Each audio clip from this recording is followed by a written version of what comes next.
Señor Dios nuestro, que las palabras de mi boca y la meditación de mi corazón sea agradable a ti y ayude a fortalecernos y a edificarnos como personas y como comunidad, en el nombre de Jesús. Amén. Bueno, gracias Rubén por el culto que nos estás llevando en este día tan especial. Yo no sé por qué, pero por alguna razón que se me escapa a mí, sigue siendo un misterio, este domingo que continúa al de Pentecostés, ¿sí? Se dedica a la Santísima Trinidad. Es el único día del calendario cristiano en el que lo que conmemoramos o lo que celebramos no es un evento, como en los últimos domingos hemos estado haciendo y a lo largo de todo el año. Pentecostés, anteriormente domingos recordando la historia que hemos leído también esta mañana de la resurrección, anteriormente la Semana de Pasión, Domingo de Ramos, todos eventos bíblicos a lo largo del recorrido de la historia de Jesús. En este domingo celebramos no un evento, sino una doctrina. Y es uno de esos domingos que suelen infligir en el predicador eso que se suele decir susto, miedo, pánico y terror. Y lo digo de esta forma. Bueno, cuando Rubén me invitó a compartir con vosotros este domingo, le dije que sí antes de darme cuenta qué domingo era y antes de incluso ver las lecturas que nos ponían los sabios que componen el leccionario cada cierto tiempo. Y digo que los pastores suelen temerle a este domingo porque la expectativa suele ser que prediquemos un sermón en el que normalmente os demos una explicación muy minuciosa, detallada y clara de lo que es esta doctrina teológica de la Trinidad y a la vez que os inspiremos y os motivemos en base a esta doctrina. Y todo el que, como yo y como a mí imagino algunos de vosotros hayáis intentado hacer estas dos cosas, ¿no? Predicar sobre la Trinidad, habréis dado cuenta que es imposible tanto explicarla como hacerlo con motivación y con inspiración. Pero bueno, cuando la Iglesia y los grandes teólogos a lo largo de los siglos han denominado algo como un misterio, y esto es una palabra que ya hemos venido utilizando desde el principio del culto, es por algo. Hacedme caso. Así que la recomendación que se suele dar es que no perdamos tiempo tratando de explicarlo. Yo, sin embargo, este domingo me voy a saltar esa recomendación. Ya veo caras muy alegres por ahí. Y voy a intentar reflexionar un poco también conectándolo con las lecturas que hemos oído esta mañana, pero lo voy a hacer partiendo de la idea de que lo relevante no es explicar esta doctrina, sino vivirla. Es decir, vivir en relación personal con el Dios de Jesús de Nazaret, que se ha manifestado a los seres humanos a través de la historia mediante tres personas, como creador de todo lo que existe, como verbo, palabra, logos, llamémoslo como queramos, que haciéndose humano se ha revelado y nos ha revelado el amor radical, incondicional e infinito de Dios, y también como espíritu vivificador y transformador. El misterio de la Trinidad, como sabemos todos, no puede explicarse, precisamente porque es relacional, porque tiene que ver con cómo nos relacionamos nosotros y nosotras con Dios en nuestras vidas, cómo experimentamos en nuestras vidas la presencia de Dios, cómo experimentamos el amor de Dios en nuestras vidas, cómo Dios nos guía en nuestro camino de forma a veces pues, muy sutil, de forma a veces que nos cuesta discernir y tenemos que tomar pasos en fe o por fe. El tratar de explicar la Trinidad es un poco como tratar de explicar la experiencia del amor humano. Por ejemplo, como tratar de describir el amor que una madre o un padre pueda sentir por su hija o por su hijo. A mí la verdad, por mucho que me intenten explicar ese tipo de amor, no puedo comprenderlo profundamente y completamente porque no tengo hijos. Podré empatizar, podré intentar comprender y acercarme a esa experiencia, pero siempre es desde fuera, no desde dentro. O siguiendo con esta analogía del amor humano, sería un poco como intentar explicar a alguien la experiencia de enamorarnos de una persona, ¿no? Si otra persona no ha experimentado eso, podremos decirle todo lo que queramos, porque la persona de la que estamos enamorados nos gusta, que nos gusta de ella, porque conectamos especialmente con ella. Pero si a la persona a la que se lo estamos comentando nunca lo ha experimentado, no podrá entenderlo completamente. Continuando con este mismo ejemplo, imaginaros que os diera hoy como deberes para llevaros a casa que escribieseis un manual de instrucciones de cómo enamorarse. ¿Cuántas páginas creéis que podríais escribir? No calculo que muchas, ¿no? Bueno, sin embargo, el hecho de que no seamos capaces de describir o de explicar esta experiencia, sea del amor paternal o maternal o la de enamorarnos de otra persona, o de poder escribir un manual sobre cualquiera de estas cosas, no quita que dejemos de enamorarnos, no quita que sintamos un amor especial por una persona que ha venido o ha salido de nosotros, ¿no?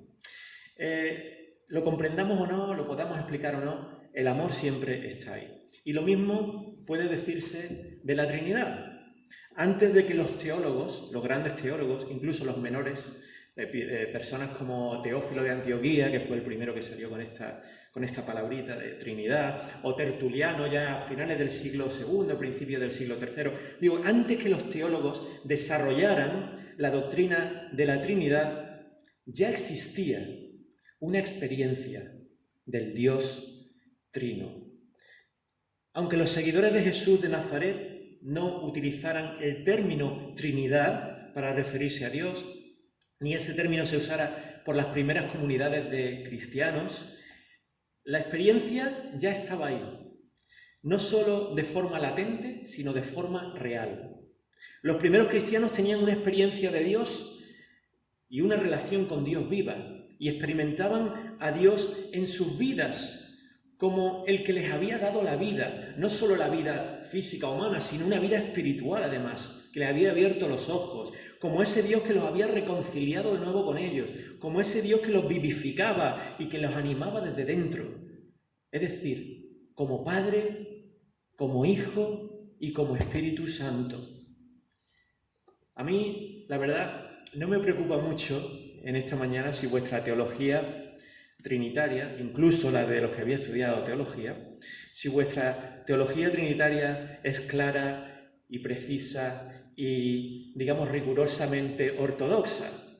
Fijaos, no utilizo la palabra bíblica, en parte porque, como sabéis, la palabra Trinidad no aparece en la Biblia y porque la doctrina de la Trinidad, tal y como la entendemos hoy en día, a partir de los padres de la Iglesia, se desarrolló un poquito más tarde y no se encuentra de forma explícita en las Escrituras, sino fue parte del discernimiento de la Iglesia de esa experiencia de Dios. Digo, no me preocupa si entendéis con claridad o no esta doctrina teológica.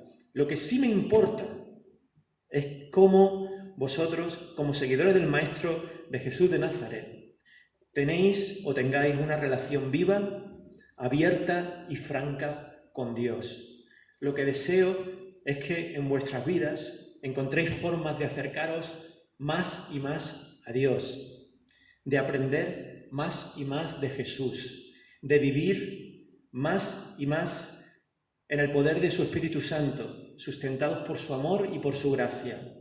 Fijaos si me importa esto último, que es lo que en realidad le ha dado sentido siempre a mi vocación ministerial, pastoral, y lo que le da sentido a mi ministerio actual, tanto impartiendo clases de teología como dando también cursos y retiros espirituales. Es el poder aportar mi pequeño granito de arena en ayudar a hermanas y hermanos que están buscando acercarse más y profundizar más en su fe, en su camino espiritual con Dios. Esto es lo que verdaderamente importa. Para mí. Dicho esto, y antes de que a alguno le entre la tentación de llamar a los ancianos de la Iglesia para crear un consejo aquí disciplinar y poderme acusar de algún tipo de herejía, o de que se me acuse de decir que la doctrina de la Trinidad no importa, quisiera aclarar algo. En primer lugar, quisiera aclarar que yo creo en un solo Dios, Padre, Hijo y Espíritu Santo. Que creo en un solo Dios, creador, gobernador y sustentador de todo cuanto existe. Creo que Dios es uno, pero que este único Dios se ha revelado a la humanidad en 3 personas. Y de hecho, creo que esto es muy importante desde el punto de vista de nuestra experiencia de Dios. La doctrina es importante, pero solo en tanto en cuanto intenta darle sentido a esa experiencia que está ahí primero. Pero también creo que es importante tratar de entender el misterio de la Trinidad y tratar de explicar esta experiencia, aunque sea de forma imperfecta y limitada, que es lo único que podemos hacer los seres humanos. Y es importante por al menos 2 razones. Por un lado, porque cuando nuestras experiencias individuales de Dios son tan diversas, como lo son, porque somos todos individuos, personas, es importante discernir si nos estamos refiriendo al mismo Dios o no. Cuando leemos las Escrituras, vemos que el Dios cuya voz resuena poderosa en el principio, en el libro del Génesis, en el momento mismo de la creación, es el mismo Dios que llora apesumbrado, con el corazón partido, delante de la tumba de Lázaro. Y es el mismo Dios que utiliza una voz femenina, la de la sabiduría, para referirse a sí mismo, como hemos oído en la lectura de Proverbios y como sé que había estudiado antes en el estudio bíblico de esta mañana, para referirse a sí mismo y para pedirle a los seres humanos que entremos en razón, como nos decía esta mañana Proverbios 8. Y el Dios que cuelga indefenso desde un madero, sangrando y asfixiándose hasta perder ya la vida, es el mismo Dios que hace temblar los cimientos de la tierra y que derramó su espíritu como lengua de fuego en el momento de Pentecostés, en ese evento que recordábamos la semana pasada. Resulta tan extraño, tan contrario a la evidencia, ¿no? Tan contrario a la lógica, que si Dios mismo no nos hubiera dicho a nosotros que se trataba de Él en cada una de estas ocasiones, quizá ni se nos hubiera ocurrido que era el mismo Dios, el que estaba en todos esos sitios. El misterio del poderoso Dios del universo, el misterio del Dios indefenso que caminó entre nosotros y el misterio del Dios que nos alienta y nos fortalece en lo más profundo de nuestro ser. Todos estos misterios son el mismo y único misterio y hablan del mismo y único Dios. Y quiero enfatizar este punto para que no caigamos en la tentación de pensar que porque nuestra experiencia de Dios sea de una forma concreta, esto significa que cualquier otra experiencia diferente que una hermana o un hermano pueda tener de Dios es, por tanto, menos real o menos válida que la nuestra. La segunda razón por la que es importante explicar nuestra experiencia de la Trinidad es porque nos dice que Dios es por naturaleza, por sí mismo, relacional. La relación de amor perfecta, que los seres humanos solemos aspirar a esa relación y que nos parece aquí en la Tierra imposible, esa relación de amor perfecta no es simplemente una posibilidad teórica. Existe y se da ya constantemente dentro de Dios. Dios existe como una relación de amor, como una comunidad de amor. De hecho, el modelo de familia o de comunidad cristiana por excelencia no es la Sagrada Familia como a veces se nos presentan en estos cuadros del barroco español con María, José y el niño ahí en medio jugando entre los pollitos o entre los corderos. No. El modelo de familia, y bueno, claro, este modelo de familia que se nos presenta en los cuadros ya de por sí es bastante disfuncional. Eso ya es material para otro sermón, ¿no? Pero el modelo de familia o de comunidad perfecto que nos ofrece nuestra vivencia como cristianos y que está latente ya en las Escrituras es el de la Santísima Trinidad. Esa comunidad que se encuentra ya en el principio, como de alguna forma ya se intuye en ese primer capítulo del Génesis, cuando Dios se refiere a sí mismo utilizando el plural nosotros, ¿no? Y cuya vida entrelazada conforma el ADN del mundo entrelazado en el que vivimos. Conforma el ADN de toda la creación, de todo el universo y de nosotros mismos como seres humanos y como parte de esa creación.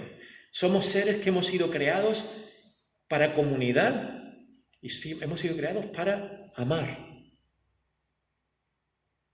De hecho, alguien llegó a definir la Trinidad. Hoy os tendría que dar alguna definición, ¿no? Definición de la Trinidad. Bueno, aquí viene una definición. 3 personas que se aman tanto la una a la otra que puede decirse que estamos viendo a una sola persona. 3 personas que se aman tanto la una a la otra que puede decirse que son una única persona. Esta relación de amor dentro de Dios, entre Padre, Hijo y Espíritu Santo, no es una relación cerrada o exclusiva o excluyente. Muy al contrario, en Jesús de Nazaret hemos visto a Dios complicándose la vida, incluso dejándose la vida por nosotros, para invitarnos a entrar en su círculo de amor, para invitarnos a bailar al son de esa sinfonía eterna, de su amor, que no es otra que la sinfonía eterna que mantiene vivo el universo entero y que está ahí desde el principio de los tiempos. Quisiera acabar compartiendo con vosotros unos versos del poeta y místico Juan de la Cruz, va por ti, Pedro, en el que Juan reflexiona sobre este misterio de la Trinidad y evoca el primer capítulo de San Juan, capítulo primero de San Juan. En el principio moraba el Verbo, y el Verbo en Dios vivía, en quien su felicidad infinita poseía. El mismo Verbo Dios era, que el principio se decía. Él moraba en el principio y principio no tenía. El Verbo se llamaba Hijo, que del principio nacía, hale siempre concebido y siempre le concebía. Y así la gloria del Hijo es la que en el Padre había, y toda su gloria el Padre en el Hijo poseía. Como amado en el amante, uno en otro residía, y aquel amor que los une en lo mismo convenía, con el uno y con el otro, en igualdad y valía. 3 personas y un amado, entre todos 3 había, y un amar en todas ellas, el amor que las unía. Hermanas y hermanos, que el Dios Trino, creador, liberador y sustentador de toda vida, continúe guiándonos y animándonos a experimentar cuán ancho y alto y largo y profundo es su amor para cada uno de nosotros, para cada uno de vosotros. Amén.